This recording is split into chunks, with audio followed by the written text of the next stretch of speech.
Everybody, welcome back to my YouTube channel. I am Advocate Divya. Constitutional Development of India. Bharat में संवैधानिक विकास कब से start हुआ and what are the constitutional developments. तो आज का हमारा टॉपिक है कॉन्स्टिट्यूशनल डेवलपमेंट ऑफ इंडिया के बारे में। तो ये जो टर्म है कॉन्स्टिट्यूशन की, ये फ्रेंच लैटिन वर्ड से ली गई है जिसका मीन है अरेंज करना या ऑर्गेनाइज करना। ऑलराइट, सबसे पहले महारानी एलिजाबेथ के जो गैजेट था उसके द्वारा ईस्ट इंडिया कंपनी की एस्टैब्लिशमेंट की गई थी, जिसको 1600 का गैजेट कहा जाता है, gadget of 1600। Alright, practically India के अंदर कॉन्स्टिट्यूशनल डेवलपमेंट के हिस्ट्री की जो स्टार्टिंग है वो 1773 के रेगुलेटिंग एक्ट से स्टार्ट होती है। तो 1773 का रेगुलेटिंग एक्ट जो था वो पहला रिटन कॉन्स्टिट्यूशन था ऑफ ब्रिटिश इंडिया, एंड इस जो foundation of by this the foundation of central administration was laid in India.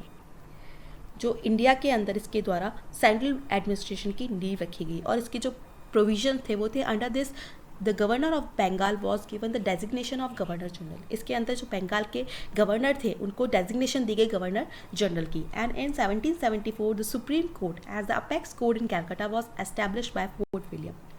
Fort William द्वारा 1774 के अंदर एपेक्स कोर्ट के रूप में हाई कोर्ट की एस्टैब्लिशमेंट की गई। ऑलराइट, नेक्स्ट आया हमारा Pitt's India act of 1784। Pitt's India act of 1784 के अंदर सबसे पहले कंपनी के जो भी कॉमर्शियल एंड पॉलिटिकल फंक्शंस थे उनको अलग अलग कर दिया गया। ऑलराइट, नेक्स्ट आया हमारा चार्टर एक्ट 1793। चार्टर एक्ट 1793 के अंदर जो कंट्रोल बोर्ड था उसके मेंबर्स एंड एम्प्लॉयज़ को सैलरी इंडियन रेवेन्यू के से दिया जाने लगा। ठीक है, नेक्स्ट है हमारा चार्टर एक्ट 1813। चार्टर एक्ट 1813 के अंदर the companies monopoly of Indian business was abolished. Company के जो इंडियन बिजनेस के मोनोपोली थी उसको अबॉलिश कर दिया गया, एंड 1 लाख रुपए तक की जो अमाउंट थी उसको एजुकेशन के लिए एवरी ईयर अलग से रखने के लिए प्रोविजंस किया गया। इसके बाद अगर हम बात करें चार्टर एक्ट 1833 की, तो चार्टर एक्ट 1833 के अंदर लॉर्ड विलियम बेंटिक इंडिया के फर्स्ट गवर्नर जनरल बने, and the company's trading rights were completely terminated and also monopolized the trade with China and the monopoly of tea trade. The Governor General of Bengal came to known as the Governor General of India. Company का जो trade rights थे उनको पूरी तरीके से abolish कर दिया गया, टर्मिनेट कर दिया गया, एंड चीन के साथ जो भी टी बिजनेस था और जो भी बिजनेस था उसके मोनोपोली को भी समाप्त कर दिया गया, ख़त्म कर दिया गया। The governor general of Bengal, जो गवर्नर जनरल थे बंगाल के, वो came to known as the governor general of India, governor general of India के नाम से जाने गए। ऑलराइट, नेक्स्ट आया हमारा 1853 का चार्टर एक्ट। 1853 के चार्टर एक्ट के अंदर अपॉइंटमेंट्स आर नाउ मेड दो कॉम्पिटिटिव एग्जामिनेशन। 1853 के चार्टर के बाद से जो अपॉइंटमेंट्स जो थी अब उनके लिए कॉम्पिटिटिव एग्जामिनेशन जो थे वो कंडक्ट करवाए जाने लगे। नेक्स्ट आया हमारा government act of India 1858। Government act 1858 के अंदर administration of India entrusted to the council of India, और वो क्या कहलाए, सेक्रेटरी ऑफ इंडिया कहलाए। And Lord Canning read Victoria's proclamation at Allahabad on 1 November 1958। Lord Canning ने ब्रिटिश जो महारानी थी उन विक्टोरिया की प्रोक्लेमेशन को पढ़ा, एंड इंडिया जो था उनका शासन, rule of India was directly under the crown कर दिया गया। गवर्नर जनरल को वॉइस रॉय भी कहा जाने लगा, एंड जो लॉर्ड कैनिंग थे वो फर्स्ट वॉइस रॉय बने इंडिया के। Appointment of for the British and Indians in India were appoint on the basis of education. जो इंडिया था उसमें इंडियंस एंड ब्रिटिश उनके लिए अपॉइंटमेंट्स एजुकेशन के बेसिस पर दी गई या दी जाने लगी। नेक्स्ट आया हमारा इंडियन काउंसिल एक्ट 1861। इसके अंदर departmental system introduce in India and representative institutions were born in India. जो डिपार्टमेंटल सिस्टम था वो इंट्रोड्यूस किया गया इंडिया के अंदर, एंड प्रतिनिधि जो इंस्टीट्यूशन थे, रिप्रेजेंटेटिव इंस्टीट्यूशन थे, वो भी इंडिया के अंदर उनको भी जन्म दिया गया। ठीक है, नेक्स्ट हम बात करते हैं 1909 इंडियन काउंसिल एक्ट की, जिससे कि हम मार्ले मिंटो रिफॉर्म्स के नाम से भी जानते हैं। ये सबसे पहले इंट्रोड्यूस किया गया as a system of communal representation for Muslims by accepting the concept of separate electorate. ठीक है। इसके अंदर इनके लिए सेपरेट इलेक्टोरेट की व्यवस्था की गई अलग से, जिसमें इनको अलग से वोट देने के अधिकार थे। Muslim member were to be elected only by Muslim voters. और इस तरीके से इस एक्ट को लीगलाइज किया गया, कम्युनिज्म को लीगलाइज किया गया। एंड जो लॉर्ड मिंटो थे वो कम्युनल इलेक्टोरेट के फादर कहे जाने लगे थे। नेक्स्ट है हमारा गवर्नमेंट ऑफ इंडिया एक्ट 1990।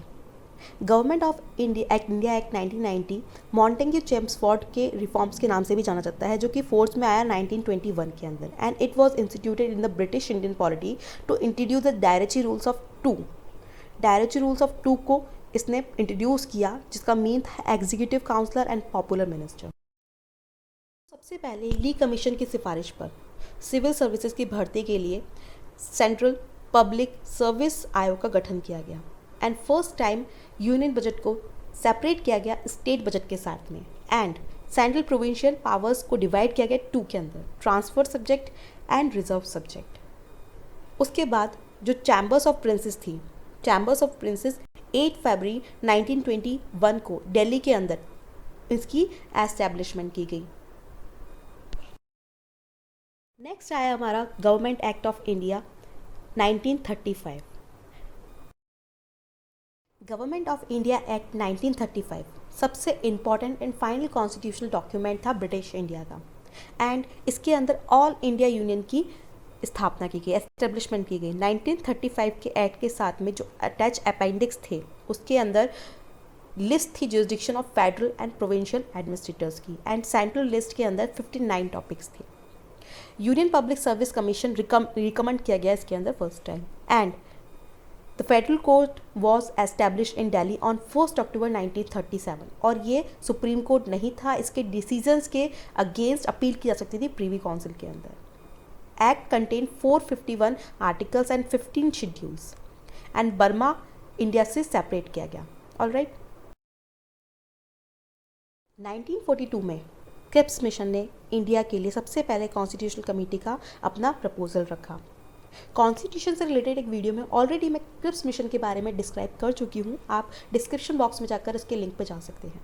तो क्रिप्स मिशन ने इंडिया के लिए सबसे पहले कॉन्स्टिट्यूशन कमेटी का प्रपोजल रखा। तो जो गांधी जी थे उन्होंने सबसे पहले क्रिप्स मिशन को अनऑथोराइज चेक कहा और बाद में पंडित नेहरू ने इसे दिवालिया बैंक के नाम से जोड़ दिया। इसके बाद इंडियंस की पावर को ट्रांसफ़र करने की रेमेडी खोजने के लिए 24 मार्च 1946 को कैबिनेट मिशन दिल्ली आया। एंड कैबिनेट मिशन का प्रपोजल स्टेट्स की जो थी वो ग्रुपिंग करना था।